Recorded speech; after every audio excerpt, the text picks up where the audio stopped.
Hello everyone. I hope you are having a meaningful Memorial Day weekend. This morning we will not be having a typical worship service because the staff is hosting a space at Arcadia Park from 10 until noon.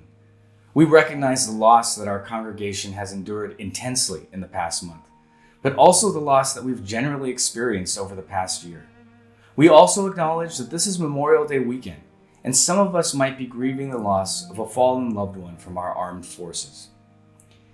And while we are not yet meeting in person on campus, we wanted to offer a time where we could connect outdoors in a safe way. It is important as we grieve that we can do so together.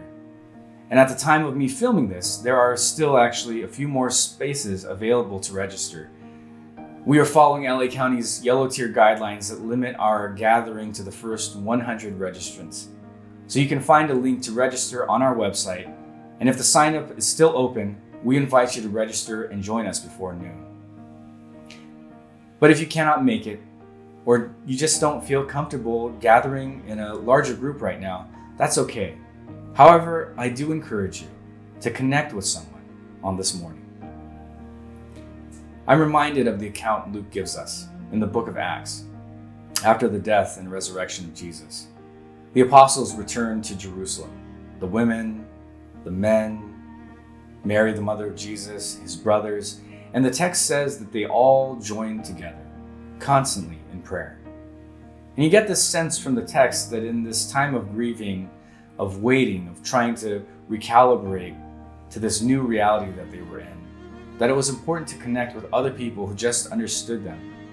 They gathered together as the first Christian community for prayer and support because they all shared the same experience, and they were all thinking and feeling the exact same thing.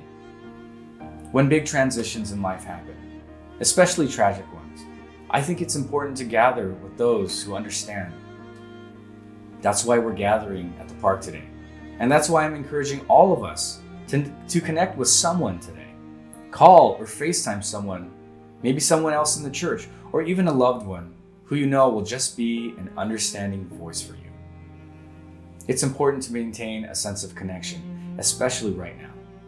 And soon enough, as it becomes safer to gather, we will be together again. Now, before I give you a parting blessing, I want to give you a quick update on our journey toward re-entry. As you may know, our governor has set a date of June 15th for the reopening of the state, where restrictions will be lifted on many businesses and venues. While this marks a significant and hopeful step toward post-pandemic life, our re-entry from quarantine as a church will follow a different timeline. We want our journey out of the pandemic to be very intentional and purposeful. And so this summer, we will be taking steps in that direction. Next week, for our monthly communion service and throughout the month of June, a small team of our staff will be live streaming our service from Nagano Chapel on campus. This will give us a chance to begin testing our new software and streaming package for our eventual hybrid worship service.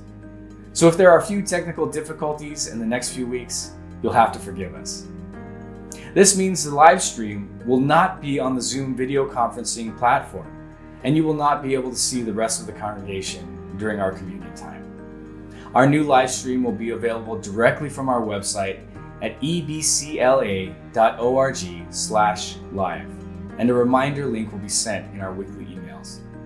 In addition, we'll begin a new sermon series called Crossing Jordan, where we will follow the Israelites' journey out of the wilderness and into the Promised Land. I think this will be a helpful visual for us as we make our own purposeful journey out of quarantine and into a gathered community. Now, receive the benediction for the week. As the early apostles did, may you find God's blessing of relationships around you today, to grieve, to rest, and to move forward. We'll see you on our new live stream next week. God bless and take care of you.